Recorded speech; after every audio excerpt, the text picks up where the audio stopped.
Welcome to my 3-bedroom workshop, and I bet you probably haven't heard that before.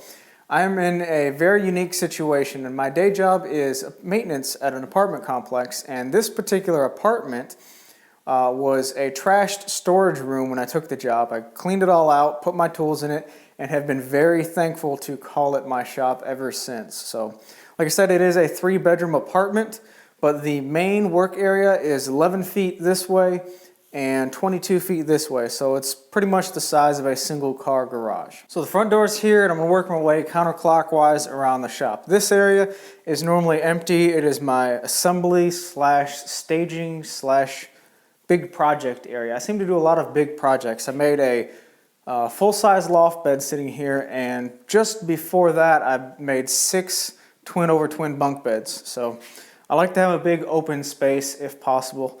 And I've got some very inexpensive lumber racks here. I just made these a couple weeks ago, and I should have done it a long time ago. I really like this system. It's quick and it's easy, and you can put it anywhere that has a 2x4 stud in your wall. So I'm definitely going to be making some more of these. And throughout my entire shop, I think you can see that one. There's these bell lights. I don't have that many windows in here, and I'm actually covering 2 up right here because of nosy neighbors. But I don't have that much lighting, that much natural lighting, so I've got a bunch of these lights scattered throughout. On the same wall as my lumber rack, I have what used to be some type of little French cleat system that I had.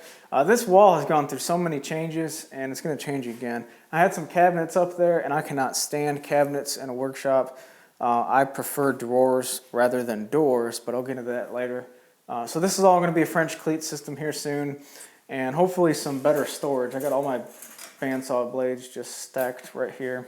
So big plans for that, I guess. And this is nothing more than a kitchen sink base cabinet that I found, and put some OSB on the top for a work surface, put some 2x4s and wheels on the bottom, the casters on the bottom to make it mobile.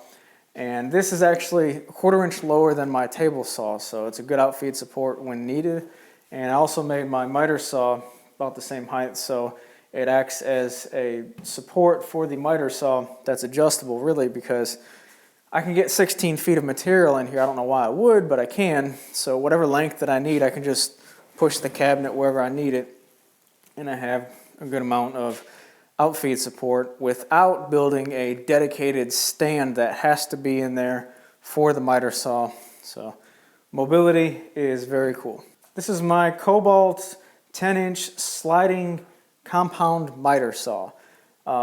Sliding miter saws are one of those tools that seem to be very sought after by a lot of people, but in my opinion are the #1 overrated tool in any workshop.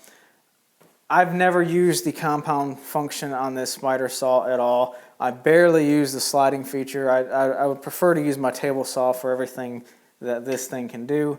Other than rough cutting to length. I do a lot of rough cutting with this thing, or just cutting 2x4s, but you can use that, or you can use any miter saw for cutting 2x4s, really. So, in my opinion, very overrated. For the price of a decent sliding miter saw, you can get a decent table saw, so I would much rather go with the table saw. My outfeed support here, this is a bifold door, just some piece of trash door, and I've screwed a 40-inch ruler to this. It's upside down and going the opposite direction, and it starts at 20 inches. So I've got a little adjustment block here that I can slide and just add 20 inches to it. So if you need a 40-inch cut, just put it on 20. It took a little while to get used to, but it's very handy to have, and I spent $2 on this little ruler, so very cheap. The miter saw is actually sitting in a cabinet, and the reason being is this thing slides so far that you need a lot of room for the arm, and having it in some wasted space closet is actually very beneficial. That way I'm not sticking it halfway out into the room if it was someplace else. So this worked out pretty good. I've got a little cardboard box shroud here and a dust port back there, and I've got dust collection ran through here, a blast gate, and then a remote switch for the dust collector right here. So it does a very good job at getting the small dust out of the air, not so much at actually extracting all the sawdust. So Every now and then you got to brush it in there, but it works. Again, these are just some recycled cabinets, and like I said, I cannot stand cabinets because I only use the front 5 or 6 inches and the rest is just wasted space.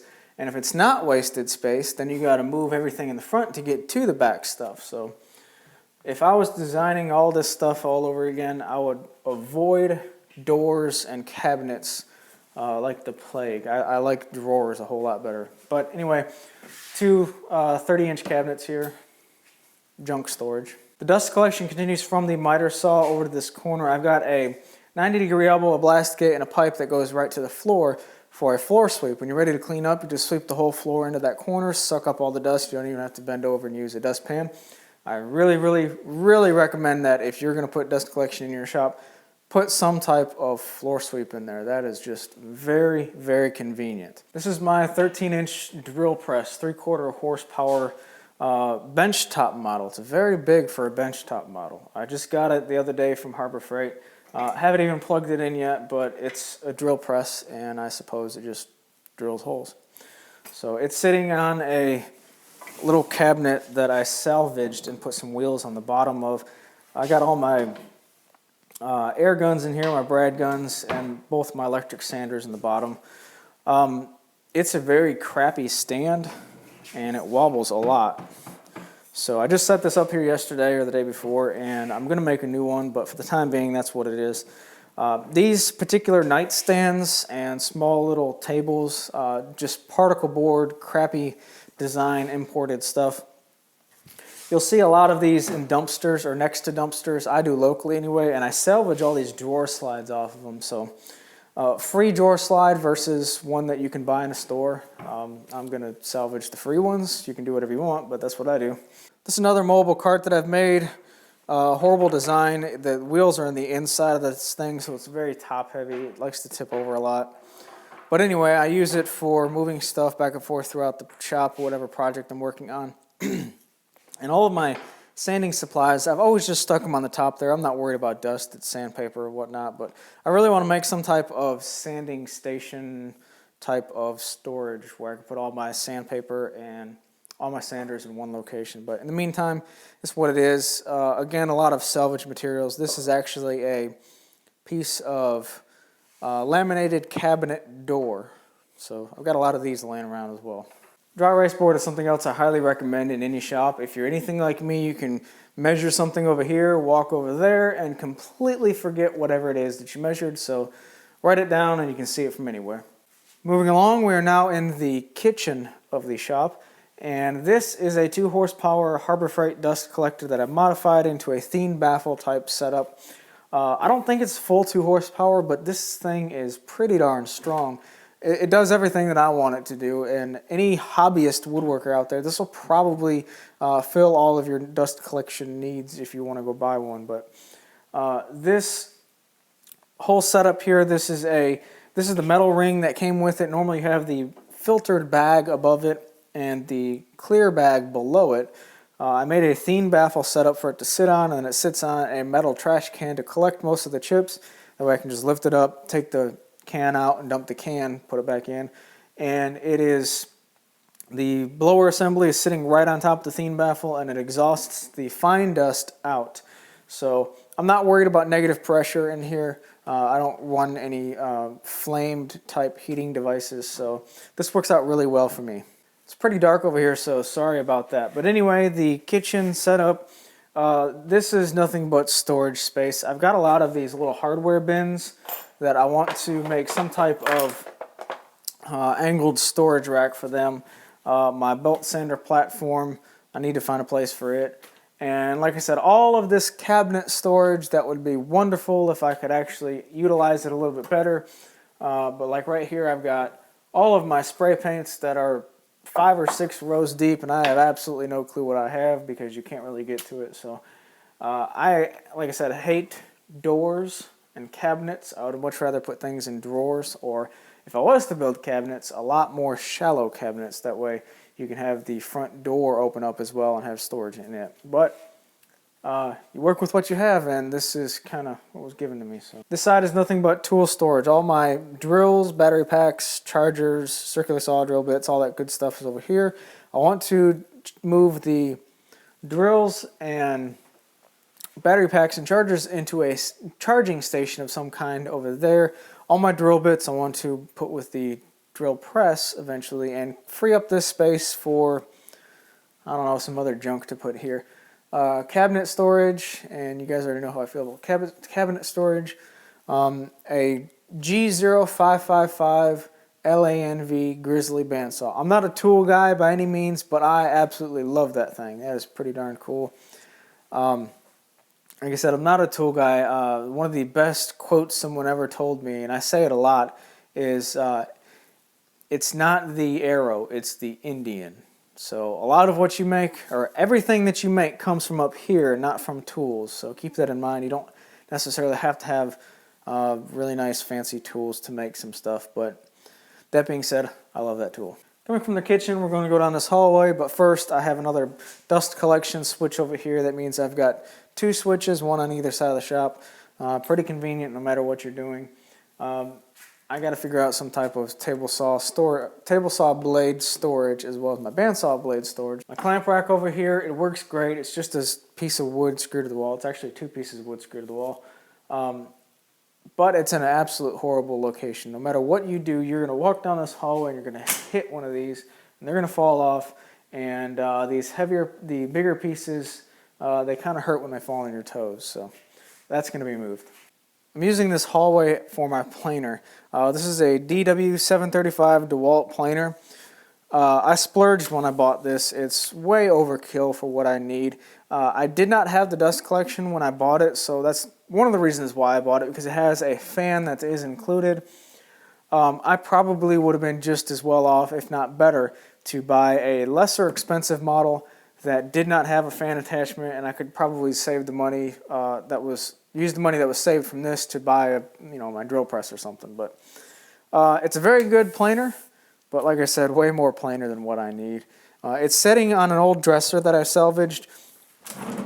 Yay, drawers, no doors, but miscellaneous storage in here. And I've got a piece of melamine shelving that ran through this whole thing, and it's 6 feet to act as an in-feed and out-feed support, and about, I don't know, I guess 16 inches or so from the front and back, I've got another support, and these supports are about 1/8 of an inch higher than the bed of the table, and that means that it ramps up on the outfeed slightly and it ramps up on the infeed just slightly. It reduces snipe a little bit from the original setup, but more importantly, it puts a little bit more pressure against the wheels, the rollers, so your pieces never slip as they roll through, which some people have had problems with this particular unit. I put these shelving brackets in to act as lumber storage. If I'm feeding some long stuff through on the outfeed, I can pick it up and set it up here. But that never happens. I store my table saw tapering jig and my router table fence up here. I never use it for what it was intended to be used for. And again, crappy cabinet storage up here that is just wasted space. And unfortunately, it's a solid cabinet that's very heavy that I have to take down soon. So it's not going to be fun, but it's coming down. And I want to do the same lumber rack that I did in there right here. So I have some dedicated lumber storage that's out of the way and won't ever be disturbed, kind of thing. Back here, I can't really show you the actual 3 bedrooms of the shop here because I don't have electricity in half this apartment. But the bathroom is empty. I use it for my camera hardware and stuff like that. It's a low dust area. This back bedroom all the way at the end, if you go around the corner and in the closet, is my oilless air compressor. It's a 5-gallon 20-horse air compressor. It's loud, so I much appreciate it being way back there. And these other 2 rooms are just storage for my day job. So from the clamp rack, we come to what everyone else has been calling my jig wall. I guess that's true. It's a wall with jigs on it. And my front door where we started. So real quick, this is a compound angle cutter for, say, like a square leg for a bar stool. Put your square leg in here. It's just a 45-degree sled. and you run it through your table saw with the blade tilted on your table saw, and you make compound angled cuts on the bottom of legs. A tenoning jig that I've used for one particular job. I had several hundred tenons to cut, so I set it up for this one particular process. Never used it since, should just throw it away, but it still sits up there. Push stick pattern, bread box template. I used to make a lot of these bread boxes. Just a full-size template. And a miter sled for my table saw. That's a very cool tool to make. A couple little hold down jigs, tapering jigs or jointing jigs, whatever you want to call them, little templates.